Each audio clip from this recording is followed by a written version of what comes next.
So welcome to our YouTube channel guys. आज हम करने जा रहे हैं जो वैल्यू एडिशनल कोर्स है, उसमें जो सब्जेक्ट है ethics and values in ancient Indian traditional. तो आज हम इसका यूनिट नंबर 2 करने जा रहे हैं। तो यूनिट नंबर 1 मैंने करा दिया है। अगर आपने वो वीडियो नहीं देखी हो तो नीचे दिए गए प्लेलिस्ट से आप जाके वहाँ देख सकते हैं। तो आज हम पढ़ेंगे ethics and values in ancient Indian traditional का यूनिट नंबर 2। तो यूनिट नंबर जो 2 है उसमें हमें पढ़ना है स्टेट, सोसाइटी एंड धर्म। तो जो हमारे इंडियंस थे, एशियंट्स जो ट्रेडिशनल और वैल्यूज थे एथिक्स, हमें उसका स्टेट, सोसाइटी एंड धर्म पढ़ना है। तो वीडियो स्टार्ट करने से पहले अगर आप हमारे चैनल पर नए आए हो तो नीचे दिए गए बेल आइकन को दबा के चैनल को सब्सक्राइब कर लीजिए, जिससे सारी नोटिफिकेशन आपके पास जल्द से जल्द पहुंच जाए। साथ ही आप हमारे टेलीग्राम चैनल पे भी जुड़ सकते हैं, जहां आपको सारे नोट्स प्रोवाइड कर दी जाएगी और सारी नोटिफिकेशन भी। तो चलिए स्टार्ट करते हैं हमारी वीडियो। तो ये जो वीडियो है ये हिंदी मीडियम और इंग्लिश मीडियम दोनों स्टूडेंटों के लिए होने वाली है। अगर आपको ये नोट्स चाहिए जो कि हिंदी मीडियम और इंग्लिश मीडियम दोनों में अवेलेबल है, तो आप नीचे दिए डिस्क्रिप्शन से डाउनलोड कर सकते हैं। चलिए लेट्स स्टार्ट द वीडियो। तो हमें पढ़ना है यूनिट नंबर 2। तो हिंदी वाले मीडियम वाले बच्चे हिंदी मीडियम में देखें और इंग्लिश मीडियम वाले बच्चे इंग्लिश मीडियम में देखें। तो हमें जो यूनिट 2 है उसमें पढ़ना है हमें स्टेट, सोसाइटी एंड धर्म, एशियन इंडियन का। तो हमें इसमें पढ़ेंगे राज्य, समाज और धर्म। इसमें हम पढ़ेंगे किंगशिप, सोसाइटी, धर्म और नीति शास्त्र और दंड शास्त्र क्या होते थे। और हम पढ़ेंगे राष्ट्र क्या होते हैं, संस्कार क्या होते हैं, और जो मेकिंग ऑफ जो सोशल कल्चर जो होते हैं, यानी सामाजिक संस्कृति परिवेश का निर्माण जो है हम इसमें पढ़ेंगे। तो चलिए जानते हैं हम पहले इंट्रोडक्शन इस चैप्टर का। तो राज्य, समाज और धर्म प्राचीन भारतीय परंपराओं की एक आधारशिला है। यानी राज्य, समाज और धर्म ये आज से ही इंडियन कल्चर में नहीं, ये बहुत प्राचीन से ही हमारे इंडियन कल्चर में है, जो शासन, सामाजिक व्यवस्था और नैतिक आचरण के लिए एक समृद्ध ढांचा प्रदान करता है। ये हमें शासन भी देता है, हमें हमारे पुराण, हमारे जो पुराने वैदिक जितने भी हमारे लिटरेचर्स है, ये सब हमें क्या, अभी हम सामाजिकता, हमें सामाजिक भी दे, जीवन जीने का सिखाती है। शासन भी है इसमें, व्यवस्था भी है उसमें, और एक नैतिकता और एक अच्छे आचरण की भी इसमें बात की गई है। ये अध्ययन इन तीनों तत्वों के बीच जटिल परस्पर क्रिया और सभ्यता के नैतिक और अनैतिक ताने बाने को आकार देने, उनके गहरे प्रभाव की पड़ताल करता है। तो ये जो क्रियाएं है, ये सभ्यता और नैतिक, अनैतिक क्या होता है, इन सब चीजों की बातें क्या करता है, हमारे जो कल्चरल है, एशियन कल्चर, ट्रेडिशनल, इन सब में ये सब बात की गई है। तो इसमें हम पहला पढ़ेंगे स्टेट यानी राज्य। तो प्राचीन भारत में राज्य केवल एक राजनीतिक इकाई नहीं था, बल्कि कानून व्यवस्था और न्याय बनाने रखने के लिए जिम्मेदार प्राधिकरण का एक अवतार था। यानी प्राचीन जो भारत था उसमें जो राजनीति था वो आज की तरह ओनली नहीं था। राजनीतिक में कानून व्यवस्था, न्याय, सब राजनीति के अंदर सब आता था। मतलब हम कह सकते हैं हमारी राजनीति बहुत ज्यादा अच्छी थी पहले। हम जो आज की, मतलब जो वेस्टर्न लोग कहते हैं कि हमने यहाँ इंडिया को मतलब ये दिया है, पार्लियामेंट दिया वगैरह, ये सब हमारे जो एशियन ट्रेडिशनल वगैरह थे, स्क्रिप्चर्स थे, इन सब में पहले से ही लिख रखा है। शासक अक्सर राजा या सम्राट को राज्य के कल्याण और समृद्धि का संरक्षण माना जाता था। मतलब राजा को ही क्या माना जाता था, कानून का रक्षक माना जाता था, समाज की सेवा करने वाला और लोगों की रक्षा करने वाला, कल्याण करने वाला, ये सब राजा को माना जाता था। राजा के अधिकार की व्यवस्था धर्म की अवधारणा पर टिकी हुई थी। और राजा किसके आधार पर था, धर्म के आधार पर। राजा क्या करता था, धर्म का पालन करता था, क्योंकि एक न्यायप्रिय शासक को जो ब्रह्मांडीय व्यवस्था और लोगों की भलाई को कायम रखने वाला माना जाता था। क्योंकि जो राजा होता था वो शासन व्यवस्था भी बनाता था, और वही जो है ब्रह्मांड की मतलब व्यवस्था बनाने वाला राजा को माना जाता था, और इसे धर्म के अनुसार राजा को देखा जाता था। तो नेक्स्ट है सोसाइटी यानी समाज। तो प्राचीन जो भारत था, प्राचीन भारत की जो विशेषता है, इसकी विविधता थी, जिसमें विभिन्न जातीय, समुदाय और क्षेत्रों के लोग शामिल थे। इन विविधताओं के बावजूद परस्पर जुड़ाव और परस्पर निर्भरता की प्रबल भावना थी। धर्म ने सामाजिक भूमिका और कर्तव्य को परिभाषित करने की समुदाय के भीतर सद्भाव और संतुलन सुनिश्चित करने की एक महत्वपूर्ण भूमिका निभाई थी। मतलब जो प्राचीन जो समाज था भारतीय, वो क्या था, जाति और जातियों में बटा हुआ था और भिन्नता ही इसकी मतलब एक महत्वपूर्ण भूमिका थी। अब नेक्स्ट देखते हैं कि प्राचीन भारत का धर्म कैसा था। तो धर्म जो था, प्राचीन भारत का जो धर्म था, इस अध्याय का केंद्रीय विषय प्राचीन भारतीय परंपराओं में एक जटिल और बहुस्तरीय अवधारणा है। इसके मूल में धर्म में धार्मिकता, नैतिक कर्तव्य और नैतिक आचरण शामिल है। यह धार्मिक अनुष्ठानों से आगे बढ़कर जीवन के सभी पहलुओं तक फैला था और व्यक्ति को अपने व्यक्तिगत और सामाजिक संबंधों में मार्गदर्शन करता था। यानी धर्म का रोल बहुत बड़ा था। एशियन ट्रेडिशनल में, एशियन जो कल्चर था, मतलब प्राचीन भारत का जो संस्कृति थी, उसमें जो धर्म है उसका बहुत बड़ा योगदान था। क्या करते थे, ये जो परंपरा थी, जो ट्रेडिशनल थी, ये बहुत ज्यादा फैली हुई थी।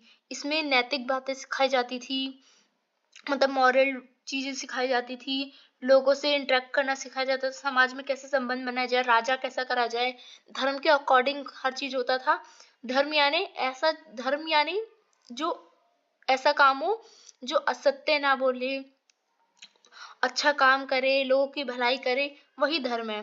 तो धर्म के अकॉर्डिंग काम होता था। यानी जो ट्रेडिशनल था, एशियन ट्रेडिशनल, वो बहुत अच्छा था, जिसमें सामाजिक संबंधों में मार्गदर्शन कराता था। ये हमेशा एक अच्छी बातें सिखाता था और जो धार्मिक अनुष्ठान, यज्ञ वगैरह है ना, इनसे ऊपर उठ के एक अच्छे पहलुओं तक ये फैला हुआ था। अब देखते हैं कॉन्सेप्ट ऑफ धर्म, यानी धर्म की अवधारणा क्या है।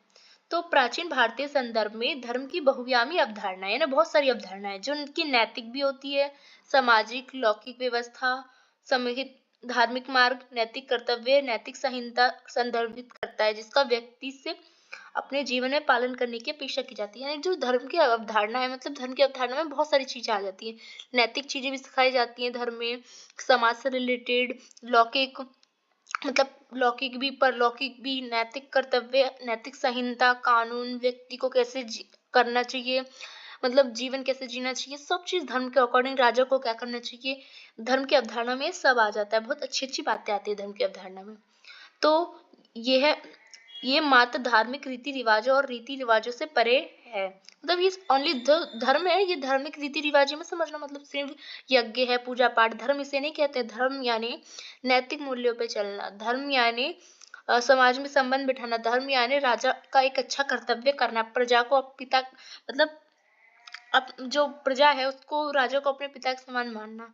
यह एक मार्गदर्शक सिद्धांत है जो व्यक्तिगत आचरण, परिवार, रिश्तों और सामाजिक संबंधों में एक सही जीवन की एक सही पहलुओं को नियंत्रित करता है। यानी कि समाज में और अपने आचरण जो होता है, हमारा बिहेवियर होता है, परिवार, रिश्तों में और समाज में, ये क्या करता है, एक अच्छा नियंत्रण स्थापित करता है धर्म। तो वैदिक जो ग्रंथ है उसमें धर्म की अवधारणा क्या है, एक नींव है।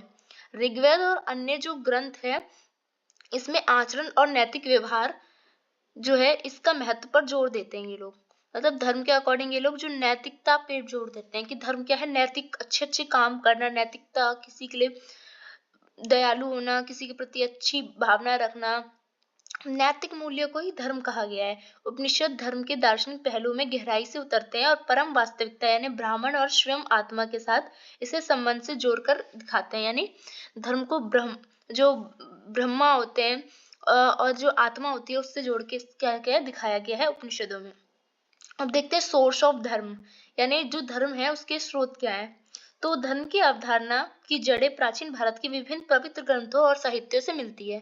तो हमें कहाँ से मिलती है धर्म की अवधारणा? आप लिखोगे पेपर में, आप लिखोगे प्राचीन ग्रंथ, जैसे आपको ऋग्वेद, उपनिषद, आपके जो 4 वेद है, उपनिषद है, पुराण है, जितने भी वैदिक आप जो महाभारत है और रामायण है, इन सब से क्या मिलती है, धर्म की हमें एक अवधारणा मिलती है। यहाँ तक कि हमें बौद्धिक जो बौद्ध साहित्य है, जैन साहित्य है, उनसे भी हमें इसकी क्या मिलती है, जानकारी मिलती है। तो जो वेद है, जो दुनिया के सबसे पुराने धार्मिक ग्रंथों में से एक है, मतलब वेद बहुत पुराना है, तो धर्म में आवश्यक अंतर्दृष्टि प्रदान करता है। ये धर्म में एक दृष्टि प्रदान करता है। इसमें भजन, अनुष्ठान, नैतिक शिक्षाएं सब शामिल है। एक चीज नहीं, इसमें भजन भी शामिल है और अनुष्ठान भी शामिल है, यज्ञ वगैरह, और नैतिक शिक्षाएं भी धर्म के अंदर जो सम्मिलित है, जो समाज में नैतिक ढांचे को आकार देता है, जो समाज को एक नैतिकता की ओर बढ़ावा देता है। तो रामायण और महाभारत जैसे महाकाव्य जो है, उसमें नैतिक दुविधाओं, नैतिक विकल्पों और जटिल परिस्थितियों में धर्म के अनुरूपयोग के समृद्ध भंडार है। आपने देखा होगा महाभारत, देखा होगा रामायण, देखा होगा, इसमें कितनी, रामायण में तो पूरी नैतिकता की बात की गई है, भाई का भाई से कैसा प्रेम होता है, ये दिया गया, सत्ता के लिए नहीं लड़ा। और महाभारत में देख लीजिए आप, जो कृष्ण जी ने जो भागवत गीता में जो ज्ञान दिया है अर्जुन को, वो भी कितनी नैतिकता वाली बात है जो आज तक लोग फॉलो करते हैं। तो उदाहरण के लिए भगवान राम एक राजकुमार थे, पुत्र और पत्नी के रूप में अपने धर्म का पालन कर रहे थे। तो धर्म क्या है, धर्म ये भी है कि जो भी वो कार्य वो कर रहे हैं उसमें एक निष्ठा पूर्वक से करे, तो वो क्या है, उसका धर्म है। जैसे मैं पढ़ा रही हूँ तो मैं अच्छे से पढ़ा रही हूँ तो ये मेरा धर्म है, आप पढ़ रहे हो तो आपका क्या है, ये धर्म है। तो जो काम, धर्म एक नहीं होता, धर्म को अनुष्ठान या पूजा से जोड़ के नहीं देखते। धर्म यानी होता है हमारा अच्छे काम जो हम कर रहे हैं अच्छे से। तो जीवन में मार्गदर्शन चाहने वाले व्यक्तियों के लिए एक नैतिक मार्गदर्शन बन सकता है धर्म।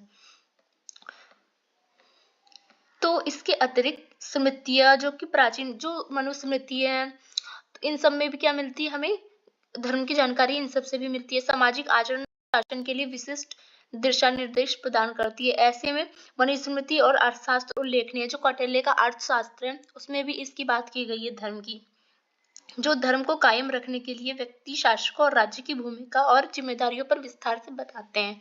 मनुस्मृति से भी मिलती है और हमें कौटिल्य के अर्थशास्त्र से भी मिलती है। तो देखते हैं अब नेक्स्ट टॉपिक है हमारा role of the kingship upholding a dharma, यानी धर्म के पालन में राजस्व की भूमिका। तो प्राचीन भारत में राजस्व केवल सत्ता की स्थिति नहीं थी, बल्कि धर्म को बनाए रखने के लिए जिम्मेदार भी थी। राजा को अपेक्षा की जाती थी कि वह बुद्धि, निष्पक्षता और न्याय के साथ साथ शासन का जो उसका कर्तव्य था, वो अपने प्रजा की रक्षा करे और कानून व्यवस्था बनाए रखे तथा राज्य का कल्याण करे, तथा राज्य और कार्य की नीति जो है उसको सुनिश्चित करे तथा शासन के सिद्धांत को संदर्भित करे।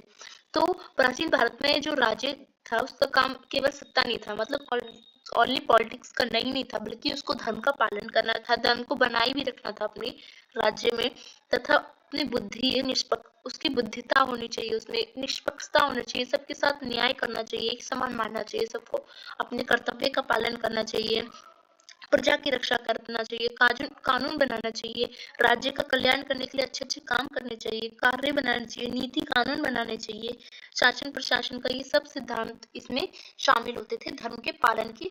तो आप बताओगे धर्म के जो पालन में राजस्व सिद्धांत की भूमिका क्या थी? तो ये सारी भूमिका होती थी, ओनली पॉलिटिक्स नहीं होती थी, न्याय, कानून, नैतिकता, अच्छे कल्याण करना, ये सारे इसमें राजतत्व में आ जाते थे।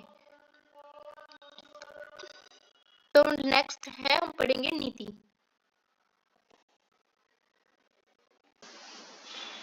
तो नीति पढ़ते हैं कि नीति क्या थी। तो नीति प्राचीन भारतीय शासन का एक महत्वपूर्ण पहलू है जो उन नैतिक और नैतिकता सिद्धांतों पर जोर देती है। तो नीति में नैतिकता सिद्धांत और नैतिकता पर ये जोर देती है, जिनका शासकों जो कि राजा होते थे और अपने राज्य पर शासन करते समय इनका पालन करते थे। यानी नीति के अनुकूल क्या नैतिक बातें की जाती थी, नैतिक सिद्धांत थी, और इसका पालन राजा करता था अपनी प्रजा की कानून बनाने में तथा कल्याण करने में। मतलब राजा को एक नैतिकता की ओर से, मतलब नैतिकता का पालन करते हुए अपनी जो पद है उसका पालन करना था। तो यह न्यायपूर्ण शासन और परोपकारी नेतृत्व के महत्व पर जोर देता है। मतलब अगर राजा नैतिकता की बात करेगा, नैतिक से कानून बनाएगा, तो क्या होगा, मतलब ऑब्वियसली कल्याण होगा, न्याय होगा सबके साथ।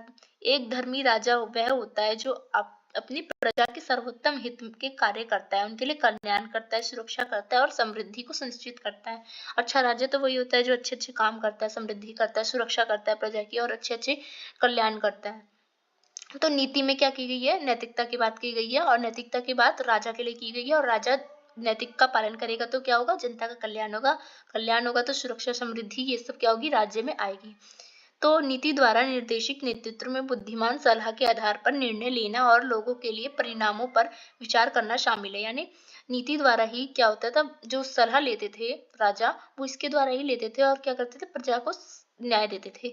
इसमें समाज के कम भाग्यशाली और हाशिए पर मौजूद वर्गों के प्रति करुणा और सहानुभूति दिखाई गई थी। मतलब इसमें समाज में हर व्यक्ति के लिए करुणा भावना थी।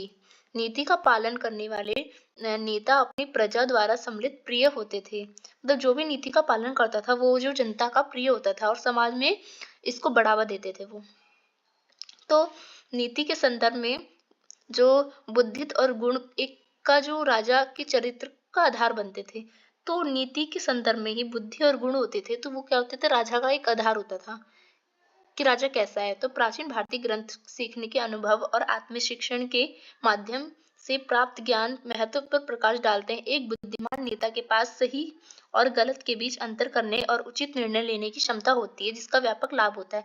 अगर इससे क्या होता है, नीति से एक राजा के पास ये होता है कि सही क्या है, गलत क्या है, इसका निर्णय लेने का अच्छा मतलब सुझाव होता है। और क्या होता है, इससे जनता का कल्याण होता है। ईमानदारी, सत्यनिष्ठा, विनम्रता, करुणा जैसे गुण एक महान नेता के अप्रिय गुण माने जाते हैं। तो नीति शास्त्र के अंदर ये सब बताया गया कि राजा ने ईमानदार, सत्यनिष्ठा, विनम्रता, ये सारे नैतिकता वाले गुण हो तो राजा बहुत अच्छा राजा होता है। गुण प्रजा के बीच विश्वास और वफादारी प्रेरित करती है। गुण ही जो प्रजा होती है और राजा में एक वफादारी और विश्वास पैदा करती है, जिसमें शासक और लोगों के बीच एक मजबूत संबंध बनता है। यानी राजा और प्रजा के बीच एक अच्छा संबंध बनता है। ये नीति शास्त्र में बात की गई है। तो राजा हर्ष और सम्राट जो अशोक जैसे गुणी नेताओं ने उदाहरण अपने सहित नीति कायम रखने के लिए इच्छुक नेताओं के लिए आदर्श के रूप में काम करते थे। मतलब जो अशोक वगैरह राजा आपने सुना हो, सम्राट हो, तो उनने भी नीति का पालन किया। नीति का पालन करने से वो क्या हुआ, बहुत अच्छे नेता के रूप में देख रहा है। आज भी हम उनका नाम पढ़ते हैं, तो पालन करना चाहिए। तो कॉन्सेप्ट ऑफ दंड, अब पढ़ेंगे हम दंड क्या है, यानी दंड की अवधारणा क्या है। तो प्राचीन भारतीय संदर्भ में दंड जो है वो न्याय, प्रशासन और सामाजिक व्यवस्था बनाए रखने के लिए दंड की अवधारणा एक प्रतिनिधित्व करता है। तो दंड क्या करता है, दंड एक न्याय देने के लिए समाज में एक व्यवस्था बनाई गई है जिसे कहते हैं दंड। तो यह शासन का एक महत्वपूर्ण पहलू होता है जो सुनिश्चित करता है कि समाज सुचारू रूप से कार्य करे और व्यक्तियों के लिए उनके कार्य के लिए जवाबदेही हो। तो अगर दंड ना हो तो लोग क्या करेंगे, कोई भी काम करेंगे, जिससे क्या होगा, समाज में अराजकता फैलेगी। आज भी देखिए कानून है, कानून क्या देता है, अगर कोई अपराध करते हैं तो दंड देता है। दंड ना हो तो क्या होगा, सब निडर हो जाएंगे और सब क्या करेंगे, अनैतिक कार्य करेंगे। तो दंड की अवधारणा बहुत महत्वपूर्ण होती है। तो दंड का निष्पक्ष और अनुपातित के सिद्धांत पर आधारित है, जहाँ सजा अपराध के अनुरूप होती है। मतलब जो दंड है वो एक निष्पक्ष होता है, जो कि जैसा मतलब अपराध हो वैसा ही दंड दिया जाता है। यानी दंड जो है अपराध के अनुरूप होती है। तो राजा या शासक धर्म के रक्षक के रूप में दंड लगाने की शक्ति रखता है। तो राजा ही क्या करता है, दंड देने की शक्ति रखता है। हालांकि दुरुपयोग और अत्याचार से बचते हुए इस शक्ति का विवेकपूर्ण ढंग से उपयोग करना चाहिए। यानी इस शक्ति का क्या है, दुरुपयोग नहीं करना चाहिए। किसी को जबरदस्ती अगर अपराध ना हो तो अत्याचार उस पर नहीं करना चाहिए, उस पर दुरुपयोग नहीं करना चाहिए। इसका बुद्धिमती से एक अच्छा क्या करना चाहिए, एक अच्छे से पालन करना चाहिए राजा को दंड नीति का। तो दंड प्रशासन का लक्ष्य प्रतिरोध नहीं है, बल्कि सुधार और निर्देशों की सुरक्षा है। नहीं, दंड जो है वो ये नहीं है लोग सोचेंगे दंड दे रहे हैं तो प्रतिशोध ले रहे हैं, नहीं, ये एक समाज को सुधारने की एक अच्छी सी प्रक्रिया है। अब पढ़ेंगे हम एडमिनिस्ट्रेशन ऑफ दंड, यानी दंड का प्रशासन में क्या रोल है। तो दंड के निष्पक्ष प्रशासन को सुनिश्चित करने के लिए प्राचीन भारतीय समाजों ने एक मजबूत न्यायिक प्रणाली स्थापना की है। तो दंड को एक निश्चित प्रशासन में जगह दी है प्राचीन इतिहास में। तो मतलब इंडियन जो एशियन ट्रेडिशनल था, क्यों, क्योंकि समाज में एक अच्छी न्याय प्रणाली बन सके इसलिए दी गई थी ये।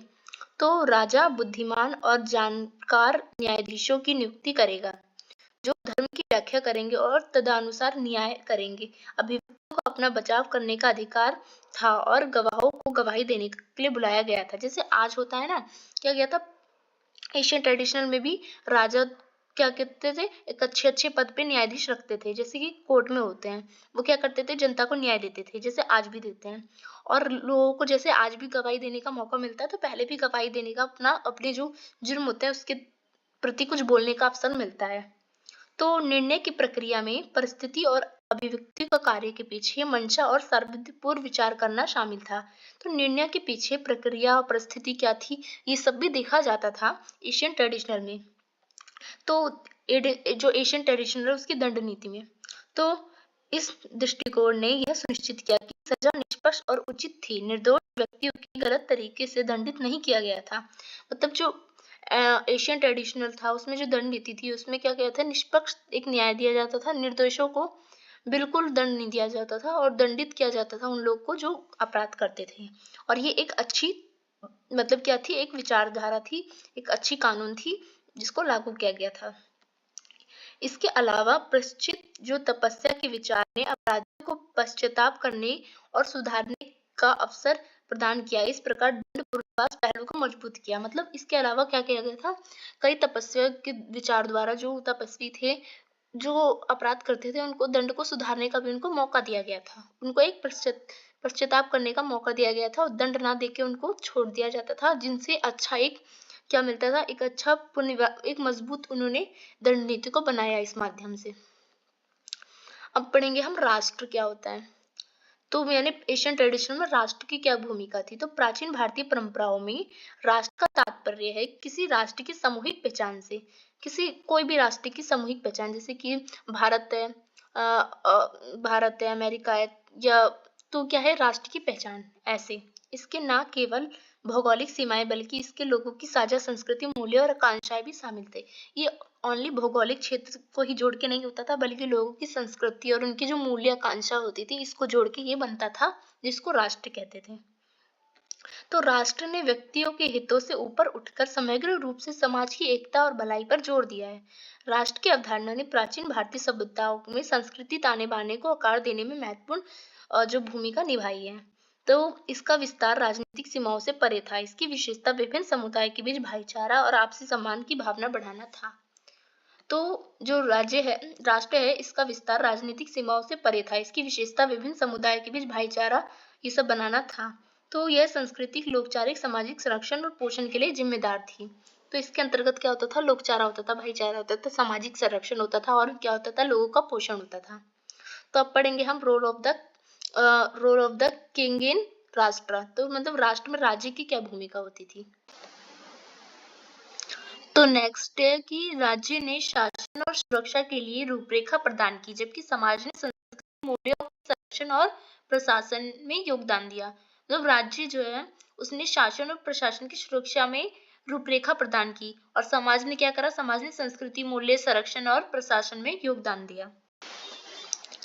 तो सामाजिक संरचना जो किसी समाज के विभिन्न समूह जैसे परिवार, समुदाय और सामाजिक वर्गों में संगठन को संदर्भित करती है, वैसे ही सामाजिक संरचना के भीतर व्यक्तिगत की भूमिका रिश्ते और अवसरों को प्रभावित करती है। तो जैसे समाज में इस संरचना में जो है समूह, परिवार ये सब आ जाते हैं, तो वैसे ही जो संस्कृति है उसमें क्या होती है, उसमें भी रिश्तेदार और जो समाज है इन सब की भूमिका होती है।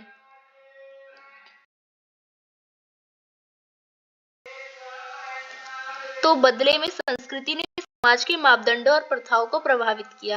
इस परस्पर में निर्धारित में एक समझपूर्ण सामाजिक संस्कृति का ताना बाना तैयार किया, जिसने प्राचीन भारतीय परंपराओं की नैतिकता की जो नींव है उस पर कायम किया। तो जैसे बदलती संस्कृति में समाज ने प्रथाओं को प्रभावित किया, वैसे ही क्या किया, सामाजिक संस्कृति को ताना बाना में जो भारतीय जो परंपरा थी उसमें नैतिक और अनैतिक चीज को इसमें क्या गया, इसकी नींव रखी गई कि क्या नैतिक है और क्या नैतिक है। तो संस्कृति मूल्य, साझा मान्यता और अपेक्षा है जो व्यक्ति के व्यवहार का मार्गदर्शन करते हैं, जो उनके दृष्टिकोण और अवधारणा को आकार देते हैं। तो बेसिकली संस्कृति क्या करती है, एक मान्यता, अपेक्षा, लोगों को नैतिकता और लोगों की कैसा व्यवहार है, कैसा कल्चर है, ये सब बताती है संस्कृति। तो संस्कृति ही क्या करती है, लोगों की अपेक्षा, मान्यता, उनके व्यवहार को मार्गदर्शन करती है और तथा उसकी व्यवहार को बताती है।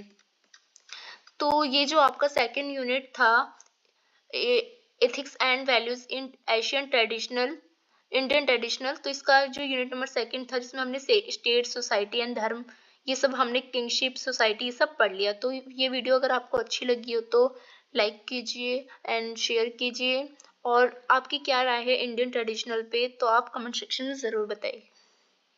सो धन्यवाद।